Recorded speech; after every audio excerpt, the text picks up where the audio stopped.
It's actually crushing her. Get bent.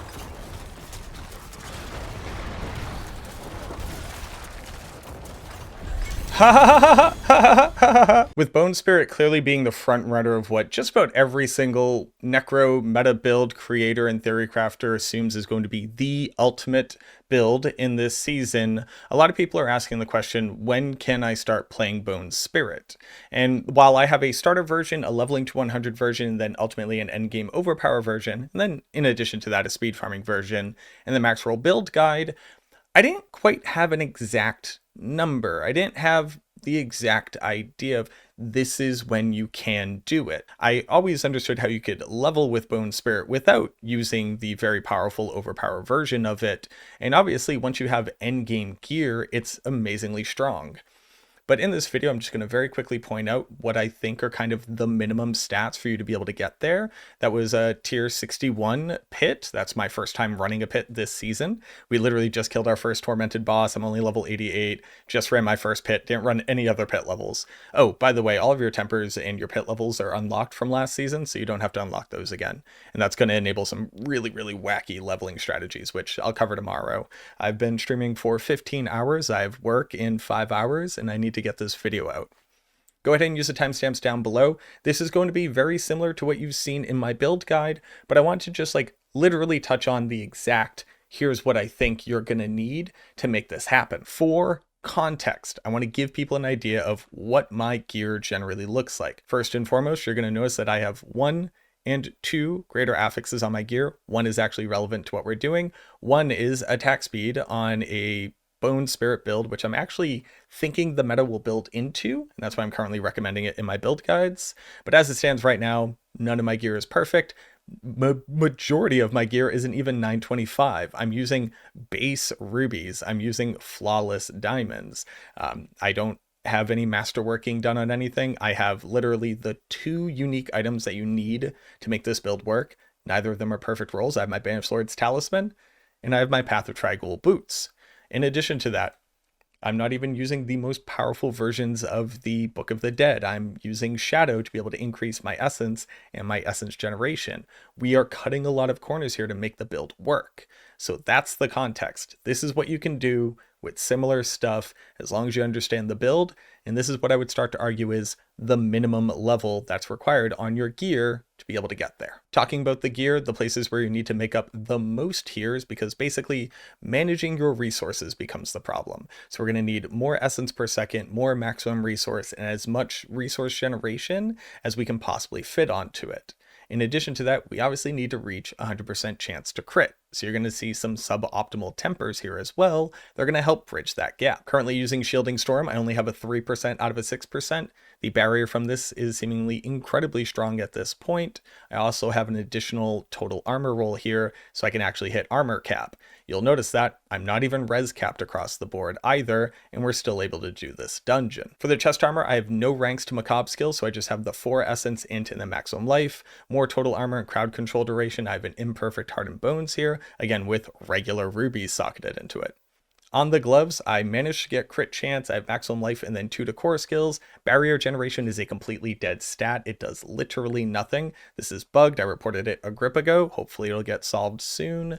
We do have the Bone Spirit damage here, which one of the few rolls where we managed to hit it. And then here's where we're putting Serration. For the pants, an armor roll, max life, and intelligence. You'll notice that I hit Temper Thorns. I didn't want Temper Thorns, but that's what we hit. I'm currently fitting in Occult Dominion, just to have the 2 additional Reaper Skeletons, a little bit more corpse generation, a little bit more maximum essence from Requiem. On the boots, I actually just managed to get a significantly better pair of Trag boots. Before this, I only had 1 to bone skills. I was only hitting 27 bone splinters, and then the cooldown, the movement speed, and the armor were fairly similar. For the weapon, we're going with an overpower mace like we intended to do. Got some int, got some max life, managed to reroll into overpower damage. Here's where we got our second roll of Bone Spirit damage, and then in addition to that, the chance for bone splinters to cast twice. For people who don't know, even though you won't see it because there's no visual indication of it, the combined bone splinters cast twice across here means that more than 50% of the time I'm getting extra splinters. meaning that I'm getting more maximum essence and generating 2 essence every single time that they hit something.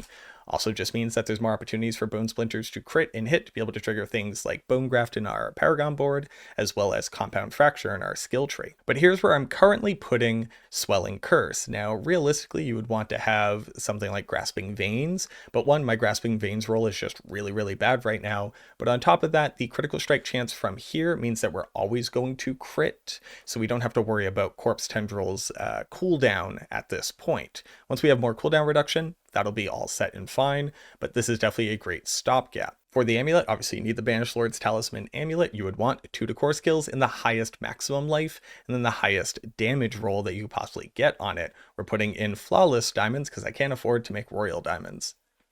For the rings, we need a combination of critical strike chance, as well as preferably intelligence or max life, and then I would like a little bit of attack speed here. You'll notice that I have a temper for bone critical strike chance. I'm not at 100% without this, so I do need it. And then I have an imperfect roll both on the cast Macabre skill, but it's a high roll. The higher the roll on that, the better for you. It means the amount of essence that you'll get back the moment that you cast the bone spirit, decreasing the amount of time that it takes before you can cast it again. Similarly, on the second ring, more attack speed, critical strike chance, more bone crit chance. This one is actually a low roll on the Macabre skill, and I'm lucky enough to have a perfect Requiem roll. With the amount of minions that we have at this point, it's not the worst thing. What you really notice is when you actually cast the Bone Prison. So you'll see right now, without my minions out, I currently only have 193 essence. The moment that I cast my Bone Prison, I'm up to 256. This is without any elixirs on. If I were to drink an elixir, I'm already at the 275 breakpoint. But obviously with the rest of my minions out, where I would currently have a total of 6 times 7, so whopping 42. So boom, boom, with the 42, I'm at 298 maximum essence without getting any max essence from the boots themselves. So we're already hitting the cap for this just with my minions, just with the Bone Prison. For the offhand, I have an imperfect roll on the max resource, imperfect roll on the crit chance, imperfect roll on the temper, bone crit chance, and then a low roll on Bone Splinters triggers twice. And then here I'm currently running an imperfect Imprisoned Soul, still definitely good enough to get the job done, but missing out on 6% damage here is actually a pretty significant amount since we're already doing a reduced amount of our base damage. Using the Reapers to generate corpses, no, they're no longer also getting you the cooldown reduction, rest in peace. Like I said, I am using the Shadow Mages, one for the additional essence, but also for the additional essence generation. There's a huge amount of additional essence gen, considering our rings are super imperfect, and basically our maximum resource is imperfect across the board. This is helping out a lot. Don't get sucked into having to use the overpower if you can't manage to use this one properly. And then obviously we're still going to go with the Iron Golem Sacrifice here. We have 100% chance to crit, we get the full benefit from it. In the skill tree, we're not really making any interesting concessions here. Just make sure to put both of the points into Bone Splinters as a very slight optimization for the damage from the boots themselves. Still maxing out these 3 nodes. Building down into here, I only have the single point to put into Bone Prison. Bone Prison generates essence. You really don't care about the cooldown here. Don't use this bait. You absolutely want the essence gen. Shield by Death for the damage, Death's Embrace for the damage in the DR, Amplify for the damage, obviously Decrepify with the cooldown reduction. The Bone Splinters have a good chance of being able to proc this. Our minions can proc it a little bit with their bugged interactions. It's just generally kind of helping to shave off a little time here. If you want to go real bossy and didn't want to worry about the slow or the damage reduction that you get from this, you could go with Iron Maiden for even more essence gen. I don't recommend that, but hey, if you really need it, maybe that's an option for you. Building down to Corpse Tendrils with Vulnerable. There are times where your Bone Prison is down and no longer applying Vulnerable. This just kind of helps to bridge that gap a little bit. I have 2 points to be able to put into Necrotic Carapace, to be able to build up our Fortify. Feels like it's generally good enough, considering Hewed Flesh can also trigger off the Bone Splinters from our Bone Prison. So I definitely feel like I'm managing Fortify here pretty well. Obviously maxing out Bone Spirit with generates more essence when you hit.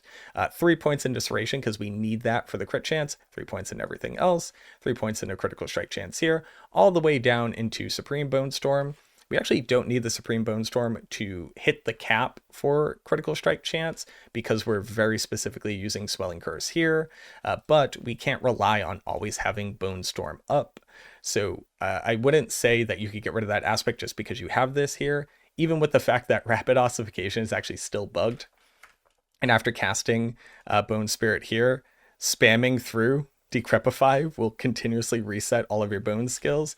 Even with that, we don't have 100% bone storm uptime at this point, so obviously don't try to rely on that. And then lastly, ossified essence here. In the Paragon, you want to use the Paragon that I have in the build guide. Why? Because it's a good Paragon tree. What I want to show you right now is how scuffed my Paragon is, considering the fact that of the glyphs that I have equipped right now, I have leveled Essence to 15, I've leveled Corporeal to 13, and I haven't even leveled Amplify damage yet. So in our starter board, we have Amplify. It's literally not activated, missing out on a huge amount of damage there. Up into Bonegraft itself, currently have Corporeal, not activated, currently missing out on a huge movement speed and damage there, building up into everything that you normally would. Over here, I've swapped out these boards a little bit. I'm going to try to see if it's more efficient, and then I'll probably update the max roll build guide with this as well. But we build in Descent of Death as opposed to directly into Flesh Eater. Here I have Dominate, not currently activated, missing out on 12 multiplicative damage there. Building over into Flesh Eater, we finally have the Paragon node, but we don't have a glyph here yet, and we don't have the legendary sockets either. Building over to the left, you notice that we obviously haven't finished our Paragon boards because we are a whopping level 88. Physically impossible to finish them at this point. But over here, we have activated Essence. It's a little inefficient at this point, but we do have it activated. I could take out these 2 points, save a little bit there. And we've managed to build over into Bloodbath. So we're missing out on multiple damage multipliers, 4 or 5 activated glyphs, and we're not even getting like the total benefit out of like magic and rare node bonuses here. So that's it. That's what I think the minimum requirements for this build to function are. We have killed Players 2 Tormented Boss. We have killed regular Duriel. I've done a tier 61 pit on it. Right now I could probably go do a tier 100 Nightmare Dungeon fairly easily. And honestly here, the funny part is the hard part was just killing our way through the exploding corpses and the frozen spiders. I hate those things. But the boss died super fast. I didn't even see what the 3rd tier shadow damage effect was going to be. We just kind of ruined the Den Mother, who's very mobile and typically not the best boss for a Bone Spirit build. There you go. Let me know down in the comments if this was helpful, if it has better illustrated it. I'm going to generally refer to this video going forward. If you ever have a question coming from anywhere, refer people to this video. If you see people generally being like, hey, I want to play Bone Spirit, but I don't know what to do, send them over to here. This is what I think the minimum for functionality is. It gets so much better after this point.